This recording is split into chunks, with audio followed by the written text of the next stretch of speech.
I understand you prefer tube over solid-state amplifiers. Is there a reason for Yeah, it? personally at my house I have, of course, our phono stage is all tube. In the power supply we have tube rectification, and then we have the tube stage.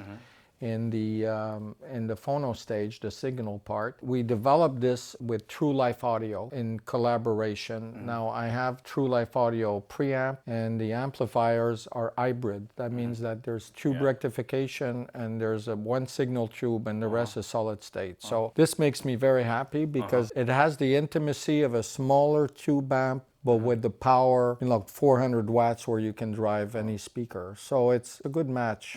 Absolari. Absolari I used to have in my system, but now we have True Life Audio. But Absolari is also a great product. And they also make hybrid amplifiers. Karem from Absolari is a very good friend of mine. That's another best friend there. Yeah, very nice friend, yeah. In the past, the LPs were inexpensive to purchase, but nowadays, if we want to purchase... Well, we say that, but I know that if you go to most record stores, maybe not in South Korea, I'd have to see in South Korea, but in North America, if I go to a record store and I go to the classic section, I can find records for $2, $4, $6. That's really cheap. It's not like that in Discogs, It's quite expensive. Well, in Discogs, it might be more money. Plus, you're adding on the shipping, which is a lot of money. So in Discogs, you're buying at the top market price. But there's a lot of stores that have classical records, and that's the last thing that the young people that are buying vinyl, they want to buy Led Zeppelin, or they want to buy hip hop, or they want to buy all kinds of stuff. The classical music doesn't move a lot. Now, I'm not sure if this is true in Korea or not, because I know that the audiophile market in Korea, people are very into classical music, generally. But in North America, you can find a lot of records for not expensive. So in that sense, as far as first pressings are concerned, it's nice if you have them, but you can still enjoy records that are not necessarily first pressings. Jazz albums are always quite expensive. Of course, Led Zeppelin or something, if it's original, it's very expensive, or Pink Floyd.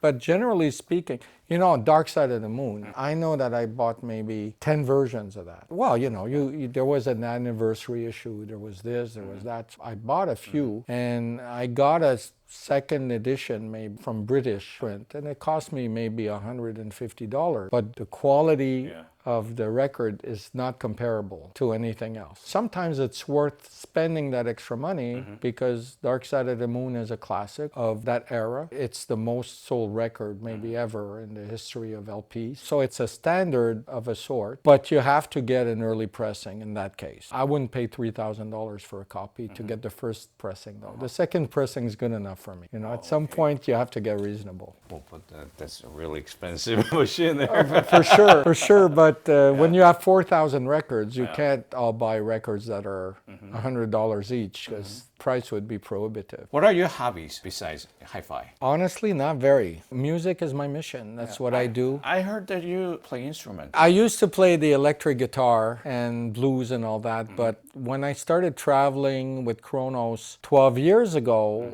I don't like playing for myself. I like to play with a band because of the interplay between the musicians. But I found that it was very frustrating being away, and then with the jet lag, there's a little more time. And so I spend basically half my time on the road or recuperating from the road, and I didn't have that much time to spend practicing with the band. And then your level of playing decreases. So I found it kind of frustrating. And also I wanted to be more present in my home with my wife helping out.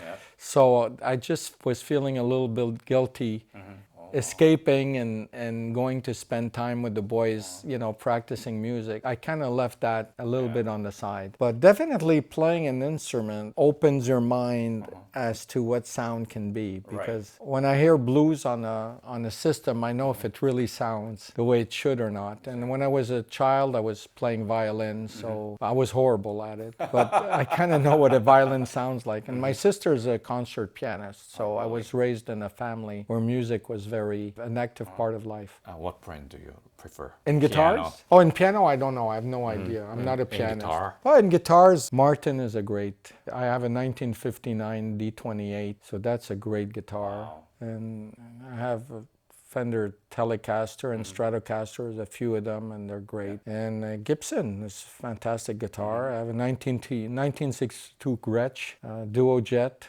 So that's a little bit similar to the guitar George Harrison was playing with the Beatles. He had a 57 or a 58 single cutaway. The 62 was a double cutaway, but it's basically the same guitar. Yeah, guitars are nice, but like I said, I've kind of put all playing aside because I find it too frustrating that it doesn't come easy to me. I have to practice a lot, and I didn't have the time to do it. Are you a perfectionist? I would say, sadly enough, about sound, I would say.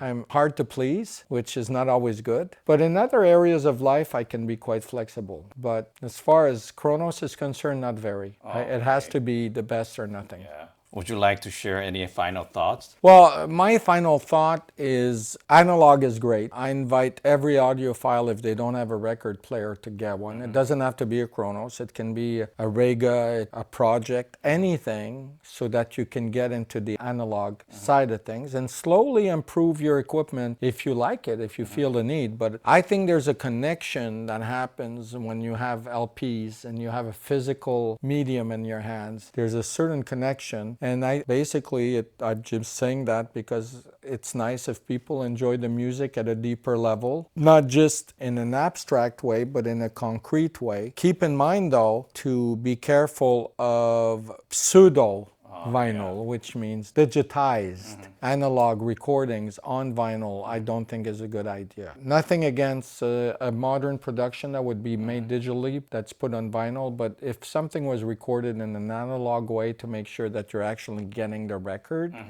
that hasn't been digitized. How do you discern? That's a problem. I wish there were stickers that would say but if you do a bit of research, you know that, let's say, analog production, ORG, Speakers Corner, Analog Phonics, basically are names that come to mind that use analog tapes and don't do digital processing. MoFi now, you know, is doing digital processing, so I would say avoid the MoFi if that's not what you want. And if the record is brand new and sells around $20, you pretty much know that it's not the real thing.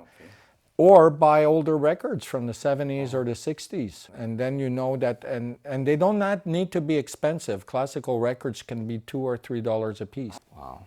Thank you for sharing time Thank you with so us. much, and I would like to say thank you for everybody who tuned in. I hope there's some editing so you don't have to spend all that time listening. I'm sure there was a lot of endless talk that wasn't necessary, but anyways, very glad that you could tune in, and I hope to meet you at shows in the future. I'm very happy to be here in Korea, and we hope to see you soon. Thank you. Thank you very much.